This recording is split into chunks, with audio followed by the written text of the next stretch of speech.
मेरे दोस्तों, इंसान को कुल अकल भी मिल जाए तो फिर भी अल्लाह की हिकमत का वो इहाता नहीं कर सकता। रब्बे करीम को ज़्यादा पता है कि हमारे लिए कौन सी चीज़ बेहतर है और कौन सी चीज़ हमारे लिए नुकसान का बाइस है। अल्लाह तबारक व तआला की हिकमत ये चाहती है कि मेरे बंदे परेशान ना हो। रब ये चाहता है कि मेरे बंदे किसी जगह पे भी दिक्कत और परेशानी का शिकार ना हो। तो अल्लाह तबारक व तआला ने राह एतदाल इख्तियार करने का हुक्म इरशाद फरमाया कि तुम एतदाल के रस्तों पे चलो, मोतदल जिंदगी गुजारो, अफरातो तफरीद से बचो। आज जिस माशरे में हम वक्त गुजार रहे हैं, इस माशरे में हम इस बात को समझने से कासिर हैं कि असल हमारा मसला क्या है। हमारा असल जो मसला है उसकी शनाख्त हमें कैसे होगी और हम फिर उस तक रसाई किस अंदाज में हासिल कर पाएंगे। हम हमेशा अपनी आमदन बढ़ाने के चक्कर में रहते हैं। एक काम और शुरू कर लें, पार्ट टाइम जॉब शुरू कर लें, कोई साइड बिजनेस उसका आगाज कर लें। हमारी जो दौड़ लगी हुई है वो लगी है काम बढ़ाने में, आमदन बढ़ाने में। हालांकि इस्लाम हमें ये कहता है कि तू आमदन बढ़ाने के चक्कर में ना पड़। असल बात यह है कि तू अपने खर्चे कंट्रोल कर। तंग इंसान वो नहीं होता जिसकी आमदन थोड़ी होती है। ये तवज्जो कीजिएगा मेरी बात, ये कीमती बात है और गुफ्तगू सारी का लुबे लुबाब है। तंग बंदा वो नहीं होता जिसकी आमदन थोड़ी होती है। असल परेशान वो होता है जिसके खर्चे ज्यादा होते हैं। और हमारा जो रोजमर्रा का नुकसान हो रहा है ना, वो आमदन के मामलात में नहीं हो रहा। बुनियादी नक्श जो वाक़या हो रहा है वो ये है कि हमारे अखराजात ज्यादा, और वो अखराजात किसी और ने नहीं बढ़ाए।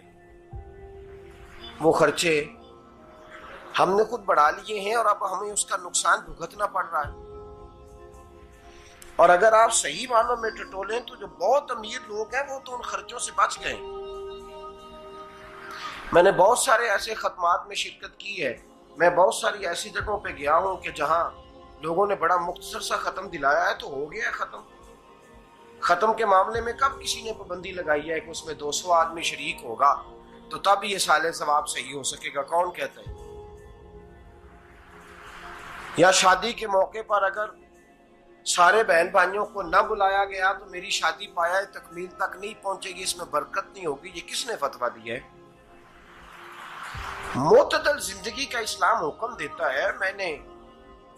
मैं पढ़ रहा था कि एक बहुत बड़ा सदर है, गालिबन सूडान के सदर की बात हो रही थी, तो अपने बेटे की बारात लेके गया तो 4 लोग गए हैं बारात, और 15 लोगों का उसने एहतमाम किया अपने घर में खाना खाने का। तो क्या शादी हो गई कि रुक गई? तो भाई राग अलापना इस बात का कि बड़ी परेशानी है, कोई साइड बिजनेस शुरू किया जाए फलान जगह फलान जगह फलान जगह। तो असल मामला ये है कि पहले एक बंदा कमाता है तो फिर भी घर ही चलता है, फिर बड़ा बेटा साथ शामिल होता है तो फिर भी घर ही चलता है, फिर मंझला बेटा शामिल होता है तो फिर भी घर ही चलता है। जो रोना दादाजी रोया करते थे कि बड़ी मुसीबत है, बड़ी मुश्किल है, गाँव में रह अकेले होते थे और वो 5 बच्चों को और 4 बच्चियों को वो पालते थे। तो जो वहां परेशानी थी वही आज परेशानी शहर में आकर पढ़ लिख कर मोटी तनख्वाह लेकर वही परेशानी हमें है। तो मैं जिस नतीजे पे पहुंचा हूं इसको पढ़ के, कुरान मजीद की चंद आयात को देखकर और इस मफहूम की जो हदीसें कुतुब हदीस में पाई जाती हैं और हमारे बुजुर्गों ने हमें जो मिजाज इस हवाले से दिया है, मैं इस नतीजे पे पहुंचा हूं कि मसला आमदन का नहीं, मसला खर्चे का है। हमारे खर्चे बुनियादी तौर पर ज्यादा, और अगर फिर हम ज्यादा बोझ खवातीन पे डालते हैं कि वो मुतालबे ज्यादा करती हैं। और अगर आप मुझसे पूछें तो खवातीन की भी अगर किसी जगह कोई आदत खराब होती है तो उसमें असल किरदार उसका होता है जो वो आदत खराब तो क्यों अपने गले से उतार के आप किसी के गले में बात डालने के चक्कर में हैं? वो खवातीन की तबीयत नहीं ऐसी है। असल बात यह है कि हमने आदत डाली है, हमने ये मिजाज उनको दिया तो उनका बना है, ना कैसे बन सकता। तो एतदाल जब तक जिंदगी में नहीं होता, पानी प्यास बुझाता है, लेकिन एक गिलास ही हो तो प्यास बुझाता है। बाल्टी को मुंह को लगाएगा तो कपड़े भिगो देगा उसके। हालांकि पानी बुरी चीज का नाम नेमत है ना, बहुत बड़ी अल्लाह की, लेकिन प्याले में ही अच्छा लगता है। कोई मटका मुंह को लगाएगा तो तंग होगा, प्याला ही बेहतर है उसके लिए। तो मेरे दोस्त, मटके से भी बाज़-औक़ात काम चल जाता है, लेकिन अगर कोई कहे नहीं मुझे दरिया ही चाहिए तो उसका तो घर बह जाएगा, सारा घर बह जाएगा उसका। हमें दरिया काबू करने का मूड बनाया हुआ है, तो इससे घर बहा करते हैं, इससे घर बना नहीं करते। घर प्याले से पानी पीने से बनता है।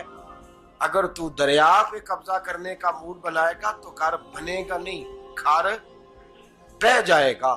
आग ना हो तो खाना पक नहीं सकता, लेकिन हल्की आंच से खाना पकता है। और अगर आंच तेज कर दी जाए तो जी, करीने क्यास बात कर रहा हूं मैं, अकल से मावरा नहीं कर रहा। करीने क्यास समझाने के लिए मिसालें दे रहा हूं। हल्की आंच पे खाना पक जाता है, और आग तेज हो तो खाना जल जाता है। तो खाना उतनी देर ही खाने के काबिल रहता है जब तक वो हल्की आंच पे पकता है। तू जितनी मर्जी तू कहता है नहीं मेरा गुजारे नहीं, आग तेज होनी चाहिए, तो मियां जल जाएगा, जल जाएगा। हवा न मिले तो सांस नहीं आती, ठीक है।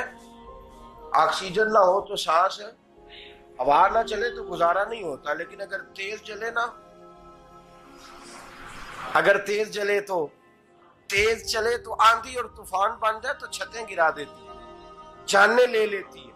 हम हैं तूफान के चक्कर में, हम हैं दरिया के चक्कर में, हम हैं बड़े नाव के चक्कर में। तो मियां हल्की आंच ही अच्छी है, याद रख।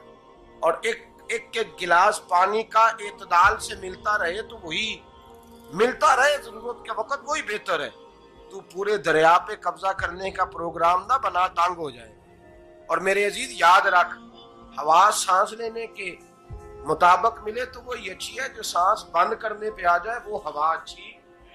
हमने चक्कर चला लिया है कि ज्यादा पैसा, रातों रात पैसा, लंबा पैसा, ये प्लाट भी मेरा, वो प्लाट भी मेरा, गुजरावाला भी, गुजरात भी, लाला मूसा खाड़ी और पिंडी तक जहां मैं जाऊं मेरे नाम की तख्तियां लगी हुई होनी चाहिए। इस्लाम मना